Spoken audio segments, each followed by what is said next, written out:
Soulless Fury by Will McDermott. Chapter 1. Sludgetown. Gordon Bran surveyed the dingy little town he'd built in one of the Underhive's deepest holes, and mused about his lot in life. If there is one constant in the universe, he thought, it is this: crap runs downhill.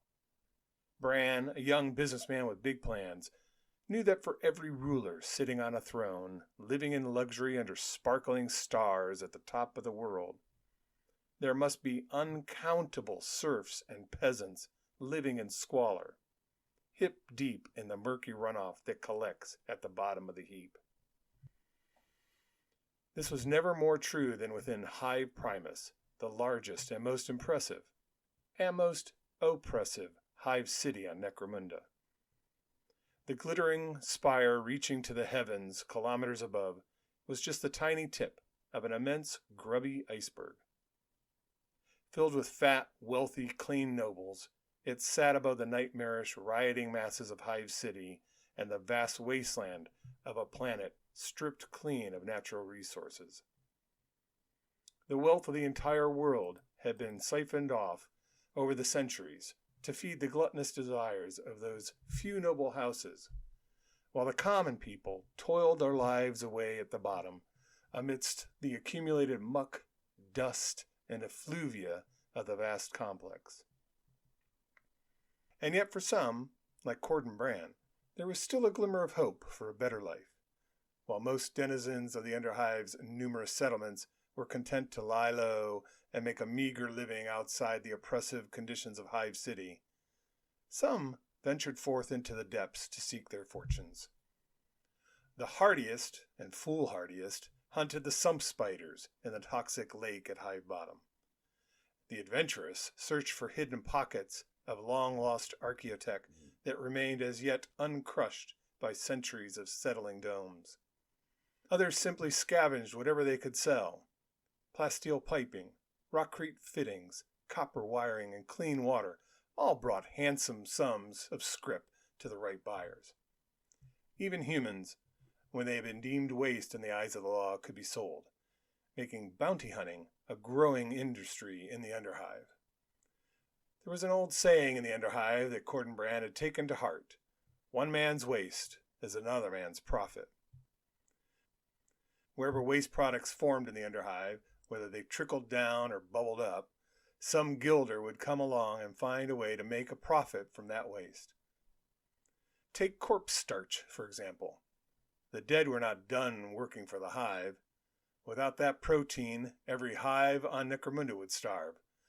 When some new use for a waste product was found, someone always got rich, normally the first gilder to recognize the potential of that waste. Thus was Sludgetown born. Residents of Dust Falls, the border settlement lying between the edge of Hive City and the Underhive, knew of the sludge pits burrowed deep into the white waste beyond their borders. Within the layers of ancient domes crushed together beneath those cliffs lay a vast manufactoria labyrinth that stretched for kilometers underground. The level below the manufactoria was filled with thousands upon thousands of vats worth of sludge, accumulated toxic runoff from a dozen decades of industry. No sane soul had ventured into those levels since the manufactoria had closed more than 2 generations past. Rats had ruled the floor, while creatures more foul had lived and slithered among the vats.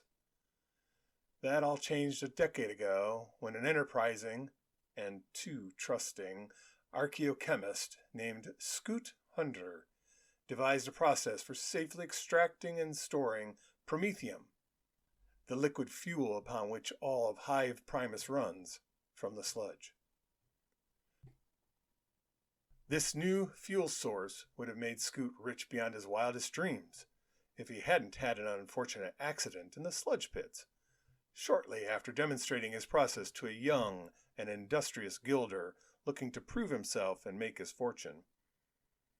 With the initial backing of the guild, Gordon Bran began building the infrastructure to collect and refine the sludge into promethium. Within a year, Sledgetown, housed on the manufactoria floor above the pits, was bustling with residents. People came where credits were, after all. The shells of behemoth machines that once formed the plasteel pilings or the giant rockcrete slabs used in dome construction, their internal workings long ago stripped clean, were converted into buildings to house the gamut of establishments required by a boom town: markets, supply stores, saloons, gambling dens, and pleasure houses.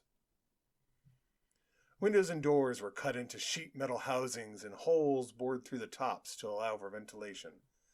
Long dead machines that once produced the walls, doors, and roofs of manufactured buildings had unironically been converted into tract housing for workers. Power for the entire settlement was supplied by the first sludge converters to be brought online. Unfortunately for Cordenbran, the sludge pits were only just starting to turn a profit. In addition to the enormous investment needed to bring the sludge converters online and transport promethium off the side of a cliff, cost overruns, bribes, and gang-related damage had kept Brand's books in the red, forcing him to plead for more time and more funds from his nominal supervisors. Brand's visions of rising above this squalor and finding his place amongst the Spireborn were quickly fading. If things didn't turn around soon, Brand knew he would be replaced as plant director, permanently. "This is your year, Corden," Brand told himself as he stood on the balcony outside his office and surveyed the early morning shift change. Below him, sufficiently rested and lubricated workers stumbled out of their cramped sheet metal homes, where they lived with dozens of others, and shambled toward the ramps that would take them to the pits. They barely nodded at the wearier crews heading towards off-shift activities before crashing for a few hours of rest until the cycle started all over again. What Corden called a balcony was, in reality, the roof of a control room that jutted off the side of the ancient two-story tall machine, which had been turned into the main offices of the Mercator Pyros sludge operation.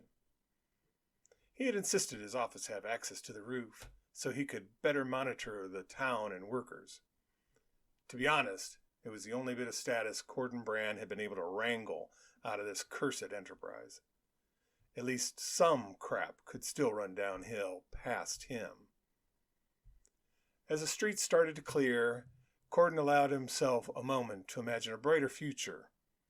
If production continued to ramp up as he knew it could, and he became responsible for a lucrative new source of promethium, there was no telling what heights he could reach in the guild. Who could deny him his rightful place within the upper echelons? How much of the smell of this place could he finally get out of his skin?